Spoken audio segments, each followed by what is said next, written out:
Excellent. Well, I'm pleased today on this episode of the Insurtech Leadership Podcast to be joined by Dan Schuleman. He is co-founder and CEO of Qumis.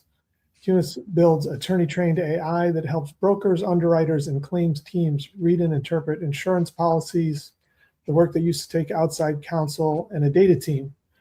This conversation matters right now because most Insurtech is built by engineers learning insurance, and Dan came at it the other way as a coverage lawyer who taught himself to build software. We get into the real cost of manual claims work, where AI can interpret policy language and where it can't, and why he thinks insurance is about to have its spreadsheet moment.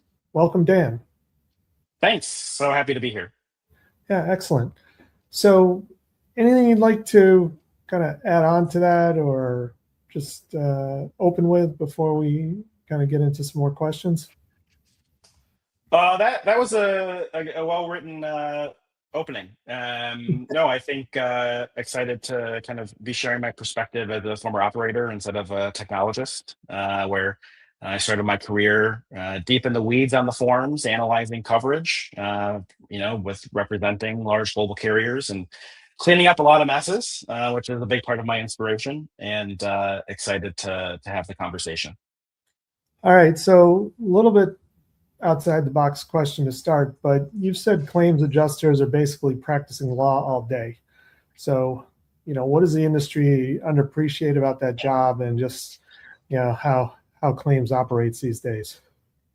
Yeah, it's very interesting, and I think there's some good thought leadership that can come out of this in terms of practice of law issues, where the insurance policy itself is literally a legal contract that has a whole body of case law that supports how to interpret it.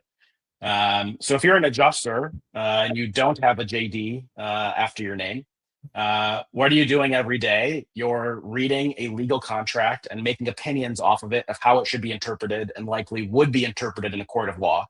That to me is bread and butter of practicing law. So everyone kind of understands that. It's kind of like a known thing in the industry where adjusters are often quoting case law, or they're at least knowledgeable of it. And so there's kind of a fine line and a fine balance there, but that's the core knowledge set. That's the same between adjusters and the outside counsel, and why we see a lot of folks that are outside counsel go in to be adjusters, is because there's a lot of overlap there.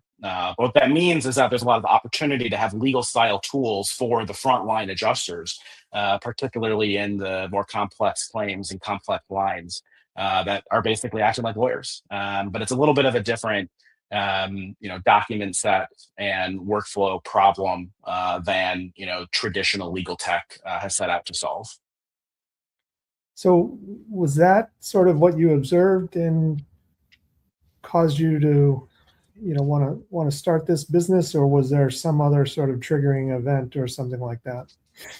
Yeah, that was part of the kind of core observation. I think one of the triggering events was I was litigating a claim, litigating coverage on a hotel roof damage claim, and it turned into this nasty bad faith dispute, and it was because the claim letter didn't go out in time. And so I'm sitting here thinking, I'm spending my life working 80 hours a week, cleaning up this mess, where we just got to get this letter right and out in time. Like there has to be a better way here. And really realizing that it was just a matter of interpretation. And what am I doing every day? I'm just reading these contracts. I have this knowledge set, and there's a lot of folks out there that have the same knowledge set. So, really attacking the policy as a legal contract, and even beyond claims, there's a lot of powerful implications of that thesis, particularly on the broker side too. If we think about the kind of policy lifecycle, there's a lot of folks that need to know coverage. It's a complicated product. It's a weird product. The product is a promise, and then the promise is expressed in a whole bunch of legalese. And so I think it'd be best if the industry knew what that legalese meant, and there's a lot of folks that do and a lot of folks that don't. And ultimately, the industry, I think, would be better if everyone kind of knew what the words on the page meant. And that's kind of the reality I'm working to create. Got it. And is this specific to commercial insurance, or where are you focused? We're primarily focused right now on commercial P&C, and we're starting to expand into some additional lines and use cases, particularly with our large brokerage customers. And so when you say, people really understand, what does that mean exactly? Well, there's, certain ways that policies and forms are written and, keyed to different risks, both in the claims context and in the placement context.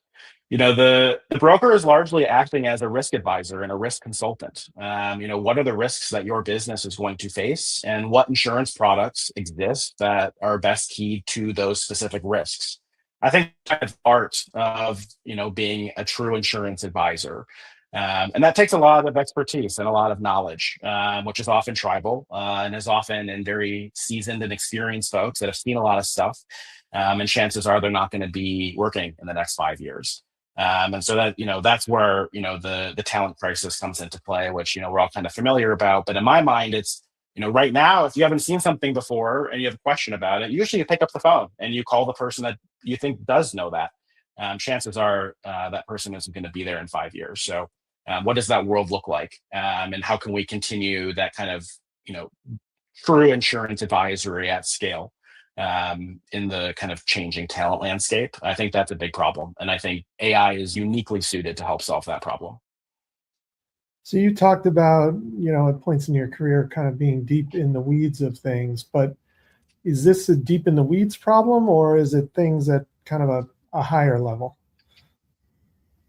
I think it's at all levels. 'Cause, every sentence on the page can have a different implication for a specific aspect of a business. And so, I saw that play out in the claims context where, a comma could mean $1 million. And then, that has implications on the front end of the process too, when, a broker is, advising on that placement and, kind of get ahead of that. So, the literal words on the page have huge implications for, the purchase of those products and the placement and the structure and the architecting, and then how that plays out in the claims context. So there's a lot of kind of macro implications all stemming from the words on the page in this, in the paper that's being pushed around.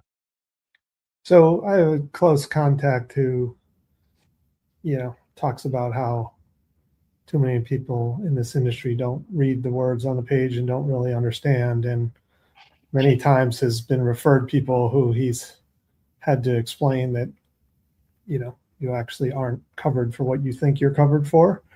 So you're approaching this from the claims perspective, but and maybe I'm jumping ahead too much, but I mean, is that where you're going to stay focused, or are there applications, to get people advised, because you were talking about risk advisory, get people advised, much earlier in the process?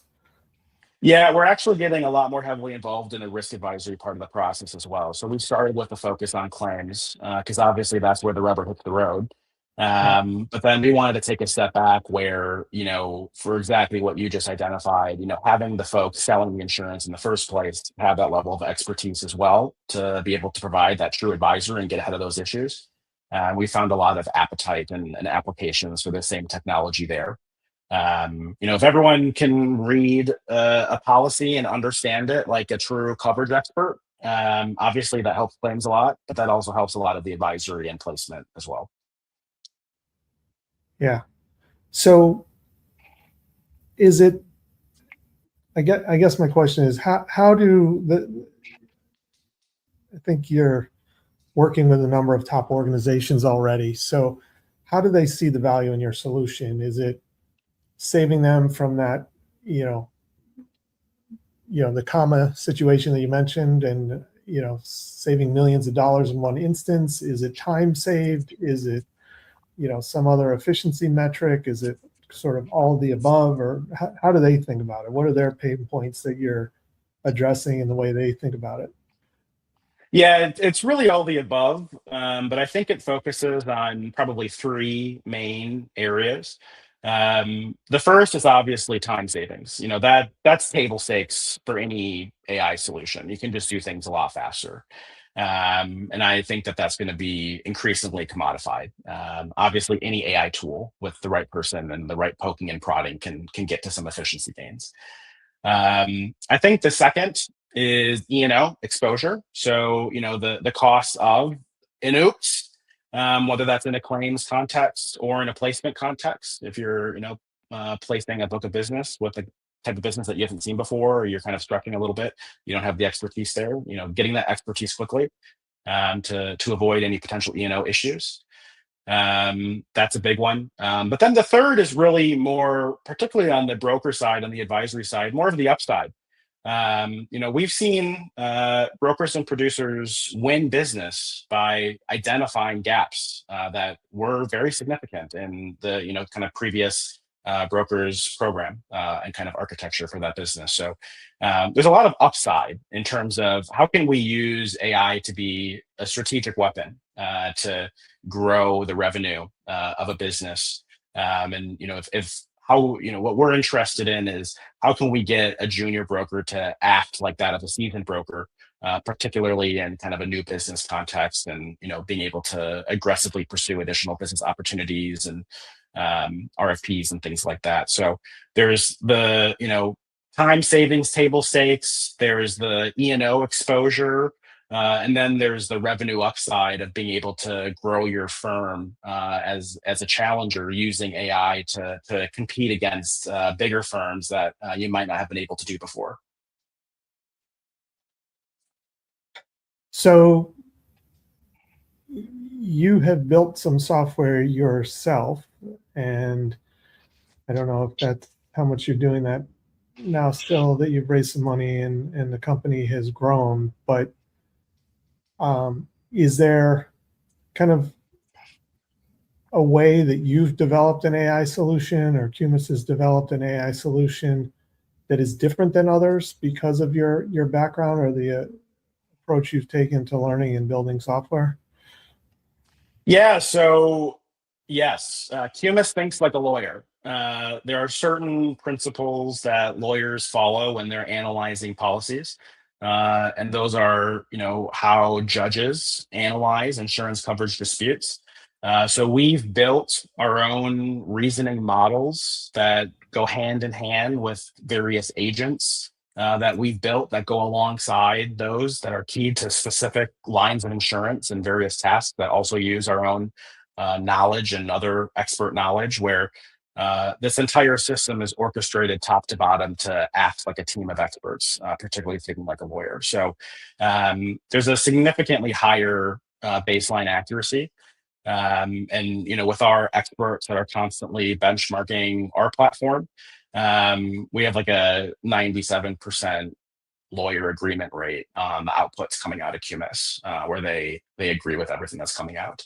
That combined with a very robust citation system where everything in Qumis is auditable, citable, viewable, everything from the document that it's referencing, the specific text, and the reasoning of all the agents and sub-agents. So just like in legal, our MO and the DNA of Qumis is to not only give you the most accurate and insightful answer, but to show you how we got it so that you can agree or disagree with it. So it's quite a robust kind of cutting edge agentic system that we've built for the sole purpose of being the most accurate and insightful AI for insurance. So do you have sort of the agents and sub-agents sort of tuned as if they're different attorneys with different profiles and different approaches, and then they each kind of do their analysis, and then you see kind of either where they overlap or where they sort of separate, or is it a different approach?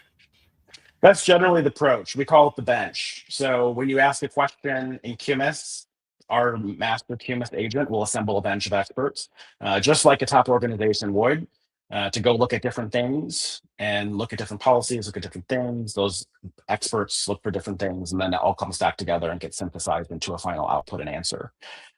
So it literally is like having a team of experts working for you. Which is how the biggest shops operate. Some of the most well-resourced organizations have that human capital to be able to do exactly that. And now we're mirroring that agentically. And that is very, very powerful. So could you maybe give an example of sort of before and after, maybe a claims experience you had personally, or whether you were inside or outside counsel, or and then a Qumis client example that's sort of an apples to apples comparison, and what the kind of experience was like before and what the Qumis experience is like. Yeah, definitely. So in the claims context, I have a specific example where we had a user of Qumis that was a commercial lines adjuster, handled a lot of commercial trucking claims. And they had a claim where, the refrigerated unit went bad and, smelled like a covered claim, looked like a covered claim, see it all the time. Um, the adjuster had already called the broker and said, "Hey, I think this one's going to be covered. Let me just get back to you." Ran it through QMS, found that there was a reefer exclusion. He didn't see it, and said, "Hey, you know what? I think this is a full denial." And called the broker and said, "Hey, this one has reefer exclusion in it," and they all agreed that it's a denial. So originally, that would have taken, a lot of time to go through the facts of that claim and read through the long commercial lines policy there. And then, he kind of ran it through and kind of did an audit in a couple of minutes using Qumis, and then found that actually it was a justified denial. And so it doesn't take too many of those to really see some indemnity uplift across the book of business, let alone the ability to kind of take more accurate and consistent positions across an entire book of business. Where, what we can do with Qumis then is make sure that every single adjuster is operating like your top expert. There's usually someone who, has been around the longest and knows the stuff the most. So how can we replicate their brain and get that out and share it kind of on an organizational basis, where everyone on that adjusting team is thinking like that person? And we actually are working to replicate that mind. So we're creating custom individualized agents that replicate the literal top minds of the people in these organizations. So on a firm by firm basis, we can have kind of customized implementations where not only does Qumis think how we think it should think, like an actual lawyer, but then it can think how your literal people think. And that's how we can also help preserve that institutional knowledge. So I know there's a number of tools out there where you can essentially create a digital clone of yourself and people can interact with that. Are you building this technology yourself, or are you leveraging some of those tools out there, but just tuning them uniquely for the way the legal world works? We're largely building them ourselves. So we get inspired by what's going on over there, but it's largely a question of, does the tuning process get the results that we're looking for? Because ultimately, we have a lot of deep insurance experts on our staff. And so we benchmark that as we build it. There's a really close synergy at Qumis between deep insurance subject matter experts and the engineering team. And so, if we're able to use off the shelf things that are customized to get the results that we're looking for, obviously that's easier. But we are much more of a standards driven organization where we know what good looks like, and we're going to build what we need to build to make sure that it meets those standards. And are you getting into sort of analysis of, whether it's even worth litigating a claim, or, whether it's just to settle or not, or if it's just, if a claim is actually in process, making sure that the best decisions are being made around that claim? Yeah, so we are largely helping with the coverage investigation step of claims, where it's, I got my set of facts, I got my policy, I have to make some decisions, and then write a letter. Obviously, in these kind of complex commercial P&C lines, those letters are written by hand most often. And it's a high stake letter. The contents of that letter, if it's, sent out with the wrong time and with the wrong content, can also lead to litigation. So identifying the right issues, making sure that letter is written correctly and legally compliant. That's why it's difficult to hire adjusters in this space, because that takes a lot of skills, and that's where it kind of overlaps with the lawyers. And so with QMS, you can do the coverage investigation and write a very, very solid, legally compliant letter for really any claim. And we actually have lawyers in private practice using Qumis for that process as well, where that's what I used to do. I used to also ghostwrite the letters for carriers for some of the more complex claims. And so we have lawyers using it for that as well. So when you have that, there's other systems for triaging and routing claims, but when it lands on the desk of that person, it's identified this is the tough one. It needs to go to this person or this team. When they sit down to actually, I have 500 pages of PDF sitting on my desk. I need to spend the next 8 hours, figuring out what these issues are and getting the letter out. We can turn that down into half an hour with likely a more accurate output. So you've compared this to accounting spreadsheet moment. So what does that mean exactly? And who would be, I guess you might say, the accountants who didn't adapt? Yeah, I really like the spreadsheet metaphor because there's a lot of fear, especially when we're talking to claims teams where, well, this is just going to replace me. This is doing my job.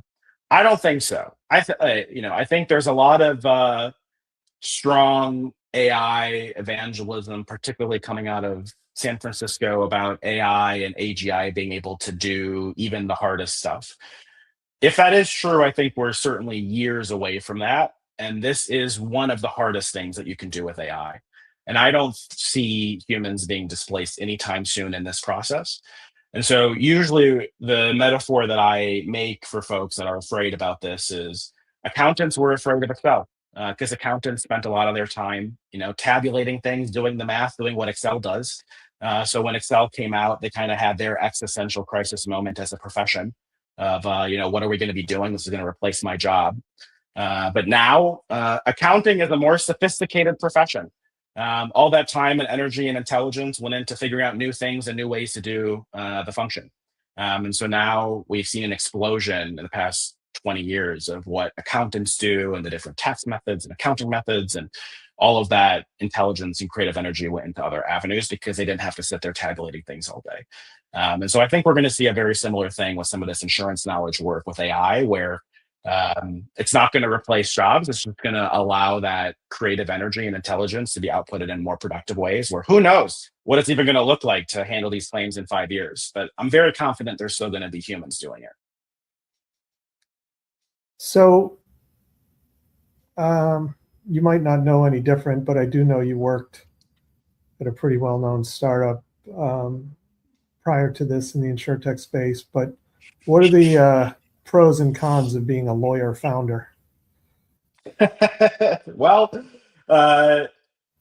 I am risk averse by nature, and so if anything, I like to say that this means that I think there's real teeth in this business because I wouldn't have done it because of my risk averse nature if I didn't truly believe that there was an actual opportunity here.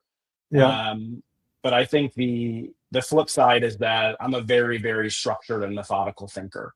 And so we have a very strong and intentional discipline strategy.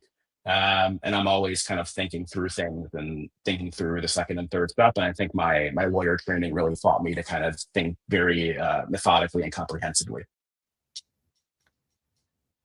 And do you think your background gave an immediate trust level with your prospective clients, or did the fact you didn't have a tech background reduce the trust level? Like, how'd that all balance out? No, I think it definitely helps. I think it's both in the actual conversations with the customers and myself and in the literal product experience. I've been heavily involved in the product. And so there's a level of familiarity there where we know insurance and everyone can sense that both through the conversations they have with us and our team and in using our product. And I think that certainly helps. Whereas, there's some other companies out there that have identified large business opportunities in insurance and are coming at it from an outsider perspective. And so that's a kind of opposite to what we're doing. Do you see this changing the balance between sort of inside and outside counsel use? Yes, I do. I think that there's a large opportunity to, in large parts, commodify a lot of the routine coverage counsel work.